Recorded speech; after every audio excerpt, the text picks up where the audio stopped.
Hello दोस्तों, IB कहानी world के यूट्यूब चैनल में आप सभी का स्वागत है।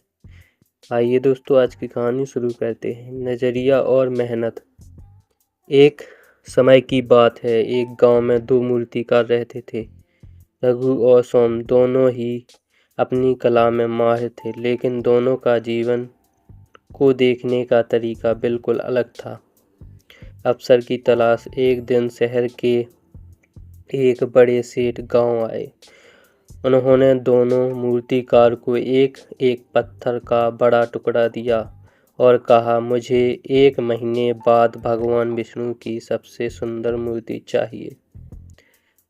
जिसकी मूर्ति सबसे अच्छी होगी उसे मैं 100 सोने की मोहरें इनाम में दूंगा। रघु की मेहनत। रघु बहुत खुश हुआ। उसने अगले ही दिन से काम शुरू कर दिया। जैसे ही उसने पत्थर पर पहली छेनी चलाई, पत्थर से एक आवाज़ आई, आह, मुझे मत मारो, मुझे बहुत दर्द हो रहा है। रघु दयालु था।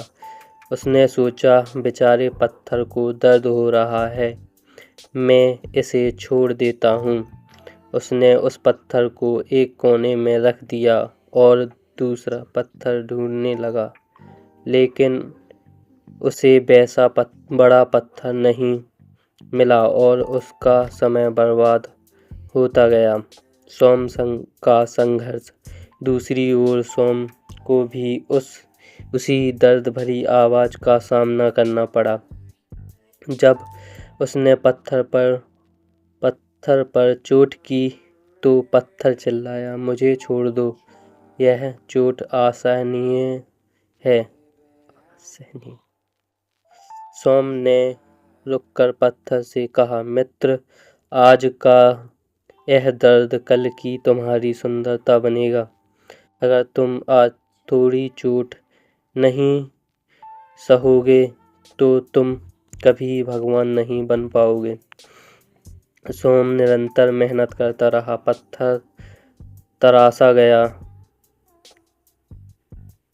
छीला गया और अंत में एक भव्य और शांत मूर्ति बनकर तैयार हो गई। परिणाम का एक दिन, 1 महीने बाद सेठ वापस आए। सोम की बनाई मूर्ति इतनी सुंदर थी कि सेठ ने उसे तुरंत चुन लिया और सोम को 1000 सोने की मोहरें दे दी। रघु खाली हाथ खड़ा था। उसने सेठ से कहा, मेरा पत्थर तो रो रहा था, इसलिए मैं मूर्ति नहीं बना पाया। सेठ मुस्कुराए और बोले, रघु, जो पत्थर छेनी की चोट से डर गया वह कभी मंदिर की शोभा नहीं बन सकता।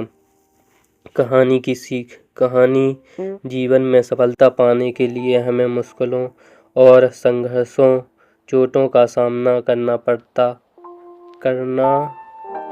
ही पड़ता है। जो कठिन समय में धैर्य रखता है वही अंत में कीमती बनता है।